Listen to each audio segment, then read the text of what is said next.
The creed is the heart of a Mandalorian. It is our past, our present, and our future. For generations we have lived by its tenets, our armor a second skin, our helmets a sacred vow.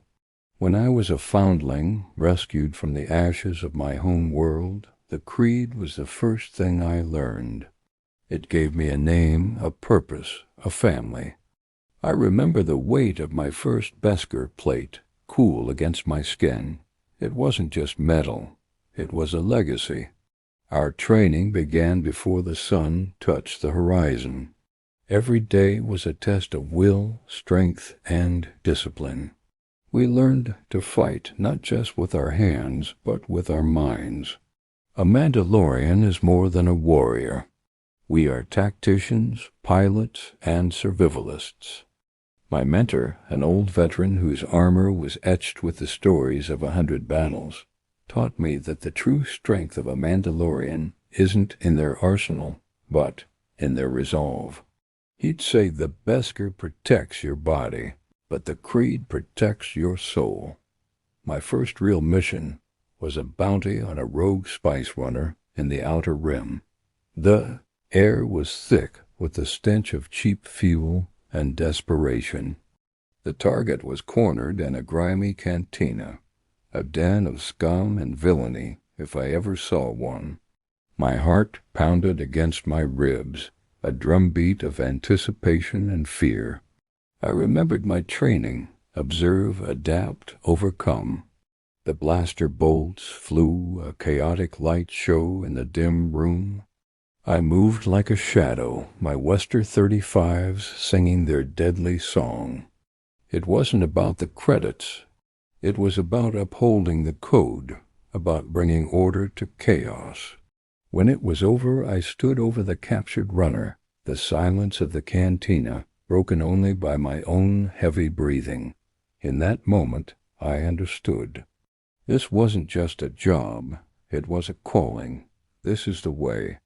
But a warrior's life is not all glorious battles. There are long, quiet journeys through the cold vacuum of space. Staring out at the star-strewn void, you have a lot of time to think. You think about the foundlings back on our covert, their wide eyes full of hope and determination. You think about the brothers and sisters you've lost, their names forever whispered in the halls of memory. We carry their legacy forward with every step, every mission. Their sacrifice fuels our unwavering commitment. We are a people scattered but never broken. Our unity is not bound by a planet, but by our shared way of life. I once took a contract to protect a small farming village on a remote moon from a band of marauders. The villagers had little to offer, just meager crops and their gratitude. But they were being terrorized, their lives hanging by a thread.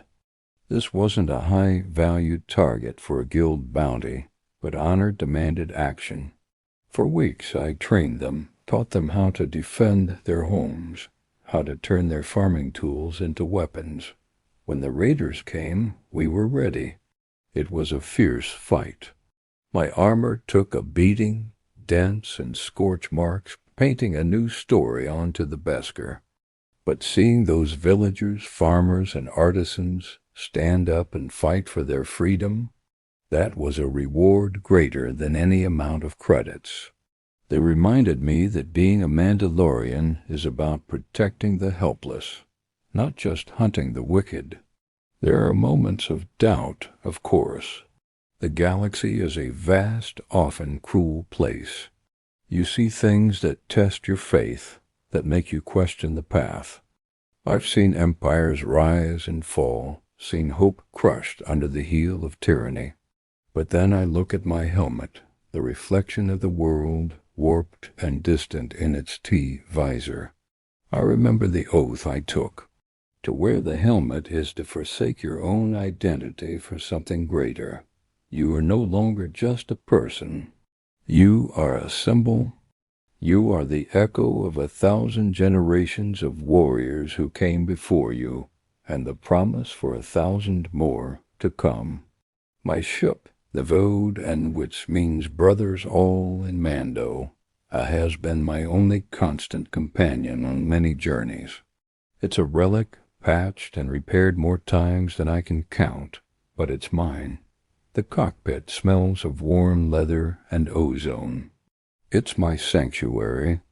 It's from this seat that I've witnessed breathtaking nebulae, navigated treacherous asteroid fields, and engaged in dogfights that left my knuckles white and my breath catching in my throat. Every ship has a spirit, and mine has the spirit of every Mandalorian who has ever sought refuge among the stars. It's a piece of home I can take with me, no matter how far I travel. One day my armor will be passed down. Its dents and scratches will tell my story to a new foundling. They will learn the creed, they will feel the weight of the Beskar, and they will forge their own path. That is the Mandalorian way. We are not defined by blood, but by our commitment to the creed. We are a clan of two, a covert of thousands, a nation of millions, all bound by the same code. We endure, we adapt, we survive, because for us this is more than a life, it's a legacy, and our legacy will never die. The cum crackled, a voice cutting through the static of hyperspace.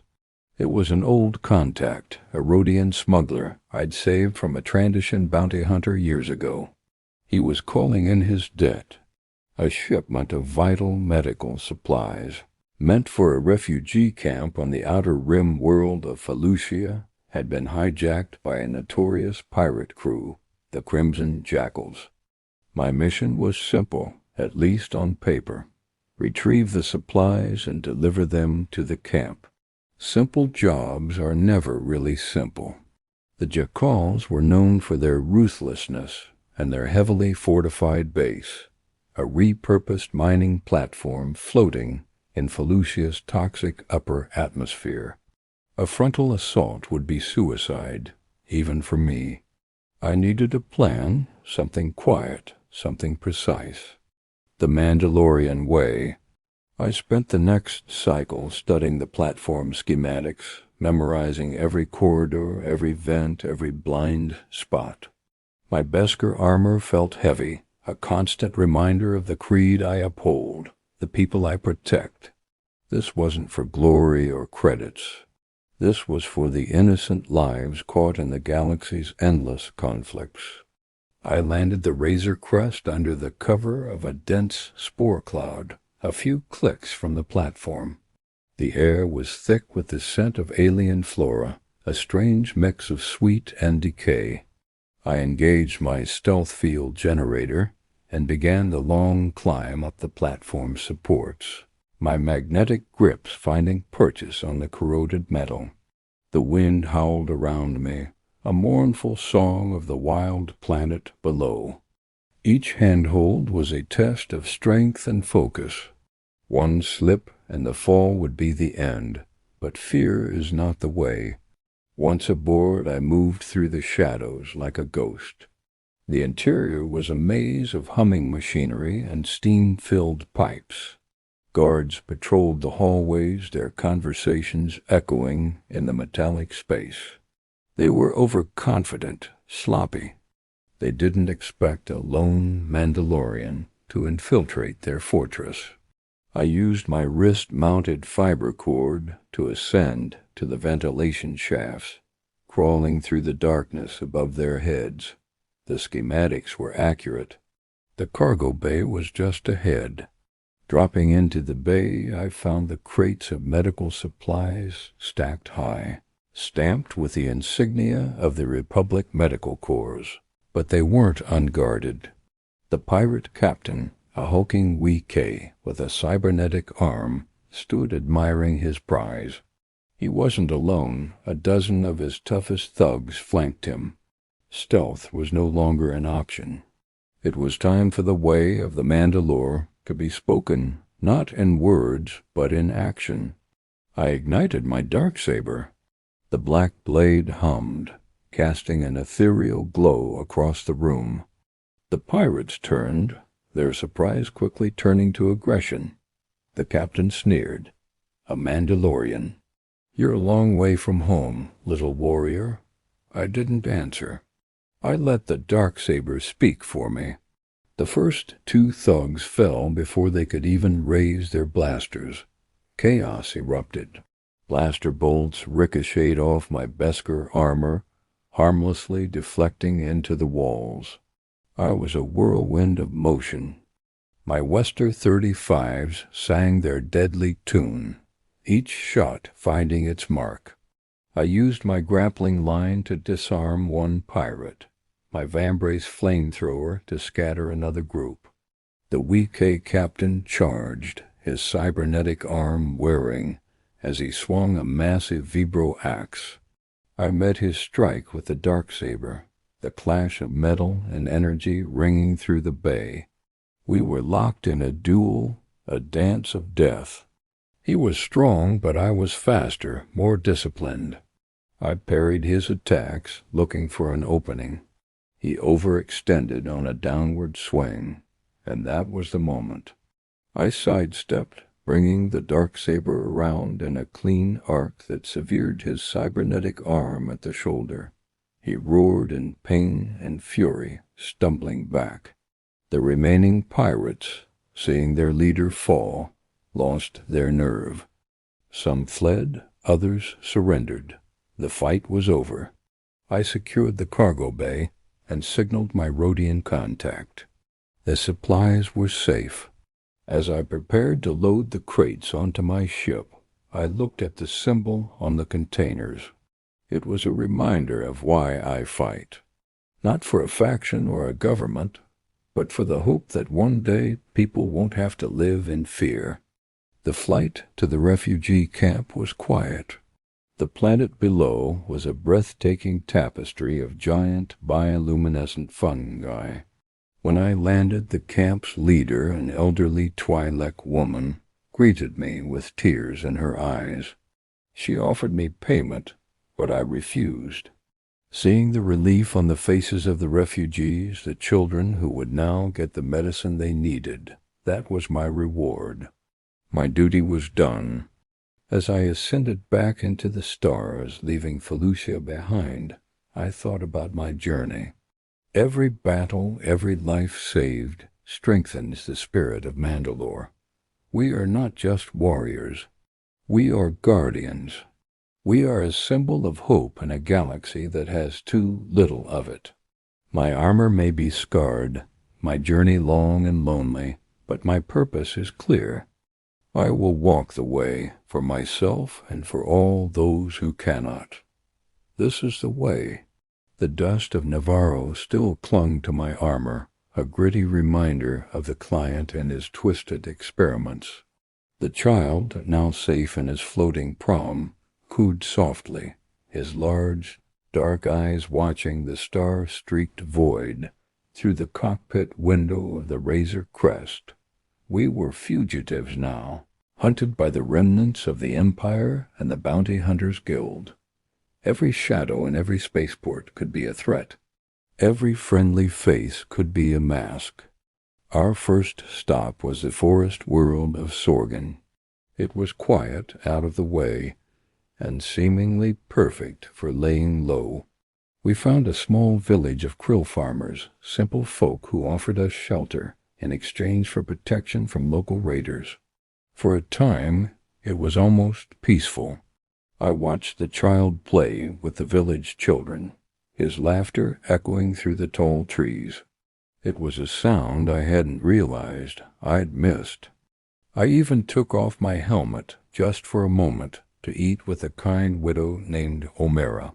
I saw life there, a life without the constant threat of a blaster bolt, a life where the creed was a memory, not a mandate. But peace is a luxury a Mandalorian can rarely afford. The raiders attacked armed with an old Imperial St. Walker. It was a brutal fight. With the help of another former soldier, Cara Dune, we trained the villagers and devised a plan. We dug trenches, set traps, and faced the metal beast head-on. The victory was hard won, but it came at a price. A guild bounty hunter tracked us there, his fob lighting up at the sight of the child. I had to make a choice: stay and endanger everyone, or leave and keep running. The answer was clear. The way of the Mandalore is a solitary one. We said our goodbyes, leaving behind the only semblance of a normal life we had ever known. From Sorgan, we jumped to a system I knew well, the Outer Rim Dust Ball of Tatooine. I needed credits, and fast. The Razor Crest was showing its age, and running from the entire galaxy isn't cheap. I took a job from a rookie hunter, Toro Calican, who was looking to make a name for himself by capturing the legendary assassin, Fennec Shand. He was all swagger and no substance, but he had a speeder bike and knew the Dune Sea. Fennec was as dangerous as her reputation suggested. She was a master sharpshooter, leading us on a chase across the desert plains. We managed to trap her, but not without a fight. In the chaos, she shot one of our speeders, forcing me to leave Toro to guard her while I went for transport. It was a mistake. Fennec, even in cuffs, was a master manipulator. She played on the boy's ambition, telling him about the massive bounty on me and the child. The lure of becoming a legend was too strong for him to resist. When I returned to Mos Eisley with a dewback, I found the mechanic, Palimato, held at gunpoint. Toro had Fennec's body slung over a speeder and the child in his arms. He thought he had me cornered. He underestimated a Mandalorian. I used a flare charge, blinding him just long enough to draw my blaster. It was over in a second. He learned the hard way that ambition without honor is a fatal combination. I paid Pelly for her help and the repairs, collected the credits for Fennec, and left the twin sons of Tatooine behind us. But as we lifted off, a mysterious figure approached Fennec's body in the sands. I had a feeling our troubles on that desert planet were far from over. Our journey led us into the path of a familiar distress signal. It was from a crew I'd worked with before my life was turned upside down by the child. Ren Mock, an old contact, offered a high-stakes, high-reward job: spring a prisoner from a new Republic transport ship. The crew was a motley one: a Deveronian brute named Berg, a droid pilot called Zero, and a Twi'lek woman, Xi'an, who had a complicated history with me. It was a setup from the start. They didn't need my skills. They needed my ship. They needed a fall guy. The mission was a claustrophobic nightmare aboard the prison vessel. We fought through security droids, the metallic corridors echoing with blaster fire. It became clear they planned to double-cross me, to leave me locked in a cell and take the Razor Crest. But they made the same mistake everyone does. They underestimated what I would do to protect the child, who was hidden back on my ship. I turned the tables on them, using the prison's own security systems to hunt them down one by one, trapping them in the very cells they meant for me. I returned to Rand's space station. The prisoner delivered. He thought he had me. He launched a gunship ready to blast the Razor Crest from the sky.